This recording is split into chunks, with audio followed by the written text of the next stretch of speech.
भाई साहब 5 लाख में इससे बढ़िया बैंकेट हॉल आपको और कहीं नहीं मिलेगा। इसमें आपको बेसिक डेकोरेशन भी मिल जाएगी।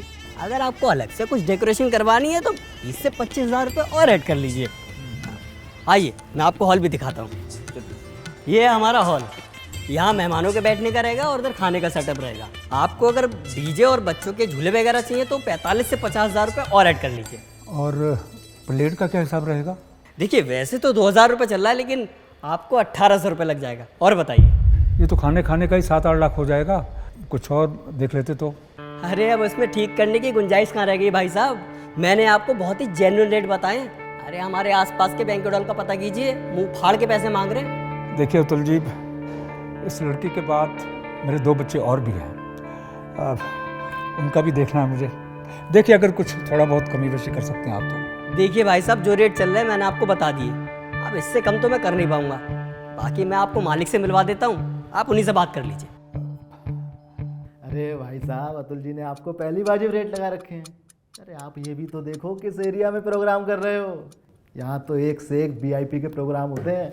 ये तो आप ठीक कह रहे हैं, मगर मैं एक मिडिल क्लास आदमी हूँ और एफडी तोड़ाकर अपनी बिटिया की शादी कर रहा हूँ। अब देखिए ना, बैंक्वेट हॉल, डेकोरेशन और खाने का खर्चा मिलाकर ही करीब 16-17 लाख रुपये पड़ जाएगा।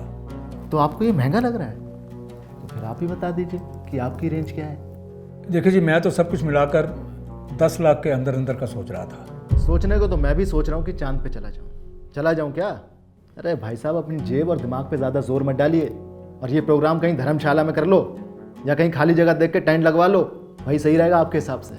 देखिए जी, मेरे हिसाब से तो ये शादी छोटे से बैंक्वेट हॉल में हो जाती, लेकिन लड़के वाले चाहते थे कि बारात का स्वागत उनके स्टैंडर्ड के हिसाब से होना चाहिए। इसलिए मैंने सोचा कि आपके यहाँ भी रेट ट्राई कर लेते हैं। ट्राई कर लेता हूँ? अरे जब औकात नहीं थी तो यहाँ क्या मॉर्निंग वॉक पे आए थे, या मैं यहाँ कोई शोरूम खोल के बैठा हूँ? चलो रास्ता नापो अपना।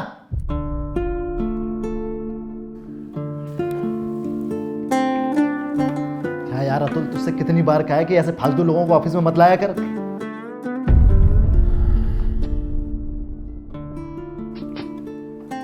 आपका समय ख़राब करने के लिए मैं आपसे माफ़ी चाहता हूँ। मैं ये अच्छी तरह जानता था कि ये जगह मेरी हैसियत के बाहर है, मगर एक बाप होने के नाते मैंने ये सोचने की हिम्मत की कि देखूं कि अपनी बेटी को परियों की तरह विदा करने के सपने की कीमत क्या है।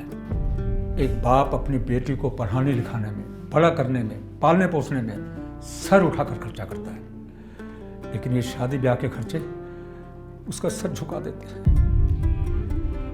ये शादी तो मुझे अपने औकात के हिसाब से छोटे से बैंक्वेट हॉल में ही करनी थी, लेकिन क्या करूं, ऐन वक्त पर लड़के वालों की डिमांड आ गई कि ये शादी किसी ऊंचे स्टैंडर्ड वाले महंगे बैंक्वेट हॉल में होनी चाहिए। बस फिर क्या था, मैं निकल पड़ा एक ऐसी जगह की तलाश में जहां मैं लड़के वालों का भी मान रख सकूं और शादी के बाद ससुराल में मेरी बेटी को ताने भी न सुनने पड़े। लेकिन मैं भूल गया था साहब कि एक मिडिल क्लास आदमी को मिडिल क्लास चीज़ों से ही सब्र करना पड़ता है।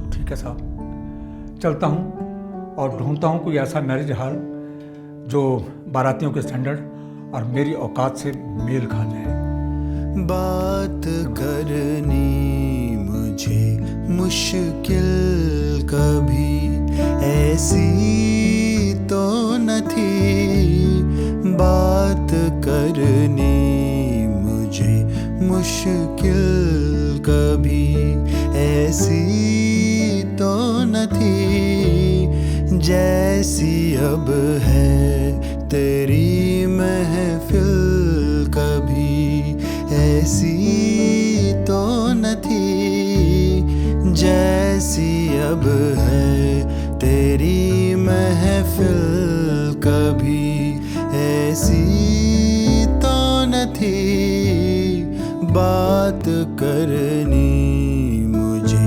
मुश्किल कभी ऐसी तो न थी।